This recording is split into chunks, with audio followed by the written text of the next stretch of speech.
मायावती लड़ाई को आगे नहीं बढ़ा रही हैं। इसके पीछे क्या कारण है? लोकसभा में बसपा के 0 सीट पर सिमटी, यूपी विधानसभा चुनाव में 1 सीट जीती।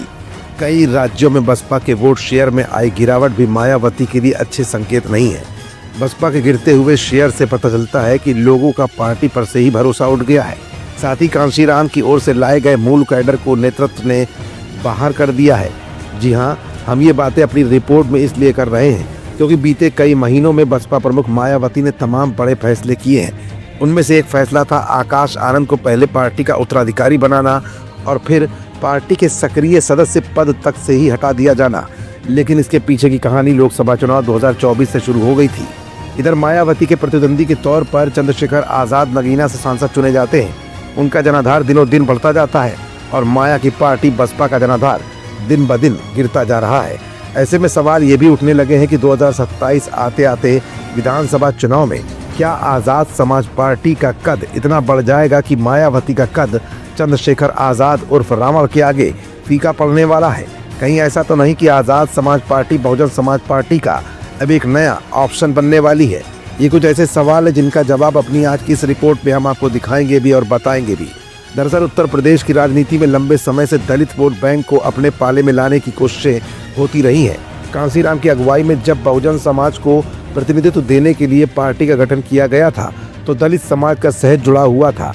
दलित वोट बैंक लगातार बसपा से जुड़ता रहा, लेकिन 2007 के यूपी चुनाव में मायावती ने बसपा की दलित राजनीति को सर्वजन से जोड़कर सत्ता तो हासिल कर ली, एक बड़े दलित वर्ग का भरोसा खो दिया। इसका असर लगातार चुनावों में पार्टी के वोट बैंक में गिरावट के तौर पर देखा गया। इसके बाद बहुजन वोट बैंक को पाले में लाने की कोशिश लगातार समाजवादी पार्टी, भारतीय जनता पार्टी, कांग्रेस और अन्य क्षेत्रीय दलों की ओर से की गई, लेकिन कोई इस पर पूरा दावा नहीं कर पा रहा था। लोकसभा चुनाव 2024 में नगीना लोकसभा सीट से जीत दर्ज करने वाले आजाद समाज पार्टी अध्यक्ष और भीम आर्मी के चीफ चंद्रशेखर आजाद अब इस पर अपना कब्जा जमाने की कोशिशों में जुट गए हैं। उन्होंने बसपा के पतन की बात करते हुए एएसपी यानी आजाद समाज पार्टी की जिम्मेदारी बढ़ने की बात भी अब सार्वजनिक तौर पर कहना शुरू कर दी है। आजाद समाज पार्टी कांशीराम एएसपी के राष्ट्रीय अध्यक्ष चंद्रशेखर आजाद को यूपी और अन्य जगहों पर दलित राजनीति की कमान संभालने वाला बताया जाने लगा है। मायावती की अगुवाई वाली बीएसपी के उभरते प्रतिद्वंदी के तौर पर अब इस समय रावण देखे जा रहे हैं। दरअसल इस सच के पीछे छिपी कहानी ये भी है कि बसपा और बहन जी ने यूपी में 4 बार सरकार बनाई, 3 बार गठबंधन में और 1 बार अपने दम पर सरकार बनाकर सत्ता की चाबी हासिल कर ली। बावजूद इसके जिस मिशन के लिए कांशीराम ने बसपा बनाई थी वो अभी तक पूरा नहीं हुआ। दलितों पर सामाजिक और आर्थिक अत्याचार होते रहे। कांशीराम ने यह भी कहा था कि सामाजिक और आर्थिक बदलाव लाने के लिए सत्ता और मिशन हासिल होने तक आंदोलन जारी रहना चाहिए।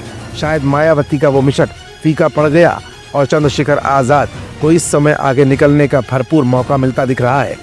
शायद यही वजह है कि चंद्रशेखर आजाद इस समय न सिर्फ दलित बल्कि समाजवादी पार्टी के पीडीएफ फॉर्मूले में से ए यानी कि अल्पसंख्यकों को भी अपने साथ लाने में जुट गए हैं। फिलहाल 2027 के विधानसभा चुनाव में चंद्रशेखर आजाद उर्फ रावण की पार्टी आजाद समाज पार्टी मायावती की पार्टी के पतन का पूरा फायदा उठाने की फिराक में है।